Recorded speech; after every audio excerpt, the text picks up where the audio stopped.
RCF Bordeaux, l'invité de la rédaction, Violaine Atimon. Le suicide de l'employé de France Télécom survenu à Mérignac le 26 avril, la lettre envoyée à la présidence de la République par ce couple sous pression. L'actualité rappelle l'ambiance tyrannique de certaines entreprises. Les conditions de travail sont régulièrement d'ailleurs dénoncées lors des manifestations sociales. Que se passe-t-il au cœur des entreprises? Face à ce constat d'échec, deux collaborateurs, Sandrine Gauthier et Christian Nani Telamino, co-dirigeants de l'entreprise CS Développement basée à Mérignac, ont mené un an de réflexion et fait de multiples recherches sur les risques psychosociaux, le stress et la pénibilité au travail, afin de comprendre les maladies liées au stress et d'essayer d'y remédier. Sandrine Gauthier.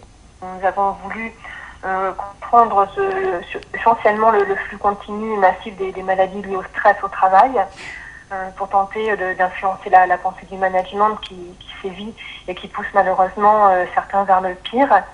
Donc nous avons créé CS Développement en début d'année sur Bordeaux au niveau national pour proposer en fait une amélioration globale de la vie de l'espace de travail. L'objectif étant pour les salariés de retrouver la sérénité, l'énergie sur le lieu de travail, d'enrichir ses compétences pour lâcher la pression, de vivre mieux l'identité de l'entreprise et tout ce que nous proposons en fait en commun, la cohésion de groupe, l'esprit d'entreprise, l'adaptation d'offrir des moyens pour révéler tous les potentiels. On pourrait résumer ça au management par l'humain. D'accord, donc en fait vous intervenez en tant que conseil, analyse un peu des entreprises qui font appel à vous. Oui, tout à fait. Nous avons donc plusieurs formateurs et ce que nous voulons essentiellement faire comprendre aux chefs d'entreprise, c'est qu'on peut concilier la valorisation des ressources humaines et la performance au lieu de l'industrialisation. L'absentéisme, c'est une des causes majeures qui fait que les dirigeants d'entreprise perdent de l'argent à leur insu. Et ce qui est important aussi, c'est pour l'entreprise de chiffrer le coût du stress, parce qu'il y a de plus en plus de maladies et ça coûte très cher. Quand par exemple il y a l'absentéisme, le travail ne se fait pas, les salariés ne sont pas là, et quand on voit que ça commence à toucher environ 8 à 12% de la population au travail, on se rend compte combien c'est énorme. C'est Xavier Bertrand, qui avait mené ce travail, qui avait chiffré, je crois, à 60 milliards d'euros le coût du stress au travail par an. Il y a également donc les maladies qui sont aussi importantes. Il faut remplacer de nouvelles personnes, former de nouveaux salariés, et ça aussi, ça a un coût. Mais du coup, à l'origine, en fait, vous étudiez avec le chef d'entreprise pourquoi la personne s'absente? Pas uniquement avec les chefs d'entreprise. Ce que nous, en fait, on propose, c'est tout d'abord donc de faire un audit. Ça concerne notre réflexion, puisque nous, ce qu'on propose aux entreprises, c'est d'abord de faire un audit simplifié pour pouvoir faire une évaluation des risques psychosociaux, en essayant de comprendre justement pourquoi la population souffre au travail, et en recevant en individuel ces personnes sur des bases spontanées.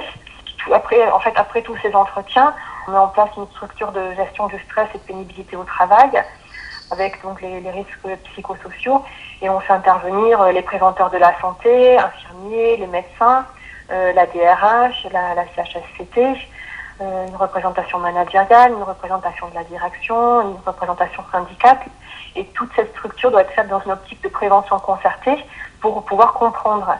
Donc avec toutes les personnes qui ont fait l'audit, et c'est important d'agir de manière soudée pour pouvoir comprendre pourquoi il y a l'absentéisme, qu'est-ce qui ne va pas. Est-ce qu'on peut donner des exemples? Qu'est-ce qui, par moment, explique l'absentéisme? Ça peut être par rapport à un épuisement au travail, par rapport... il peut y avoir en fait des différents facteurs. Ça peut être lié à la tâche, où il y a des fortes exigences quantitatives, des exigences qualitatives, des facteurs liés aussi à l'organisation du travail, aux relations de travail. Plein d'éléments finalement qui sont un peu annexes à la tâche elle-même, mais qui viennent démotiver un peu le salarié. Ah oui. En fait, c'est tout un tas de facteurs qui sont des facteurs de stress. C'est de nombreux facteurs de stress en milieu professionnel qui interviennent pour après découler sur l'absentéisme. Alors vous avez mis un concept en fait pour essayer de remédier à cela, et là vous m'expliquiez à l'instant, en fait un des facteurs primordiaux, c'est d'abord la concertation, travailler en équipe apparemment avec toutes les parties concernées. Ah oui, toutes les parties concernées, préventeur de la santé, la DRH, et de faire une réunion autour d'une table, et c'est vraiment très très important que tout le monde le fasse ensemble et de manière soudée. Et c'est qu'à partir de ce moment-là qu'on peut après mettre des indicateurs et mettre en place des formations sur la gestion du stress, le management, la communication, et également, mais pas seulement ça, également donc des consultations de prévention. Ça va concerner tous les massages de prévention pour le mal de dos, les massages anti-stress, le travail de la respiration, la relaxation, la sophrologie, le rire au travail. Et tout ça, c'est très important pour de le pratiquer par des entretiens individuels ou des ateliers. C'est vraiment l'humain qui est au centre de la préoccupation. C'est ce qui devrait sensibiliser davantage les chefs d'entreprise. Est-ce que un détail comme par exemple un massage, vous citiez le massage ou pour moins stresser, ça peut changer littéralement l'ambiance et la vie dans une entreprise? C'est de la prévention, Combien on voit de personnes qui ont mal au dos, qui sont mal installées, ou quand on parle de l'ergonomie au travail, il y a aussi tout plein d'études à faire, toujours adaptées à des nouvelles tâches, l'aménagement physique de l'espace de travail. Donc il y a réellement de nombreuses études à faire pour que ce soit optimisé.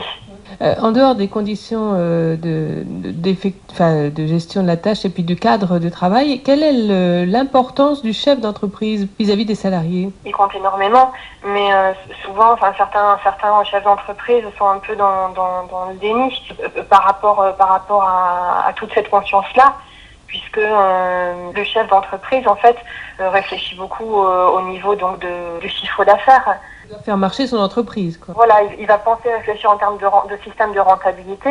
Donc, il gère une masse salariale, alors qu'il faut gérer l'humain et faire du social. Et certains chefs d'entreprise peuvent même se mettre en colère lorsqu'on aborde ce sujet. Mais le stress en entreprise fait perdre beaucoup d'argent. Par exemple, une personne surstressée va tourner à peine à 30% de sa capacité.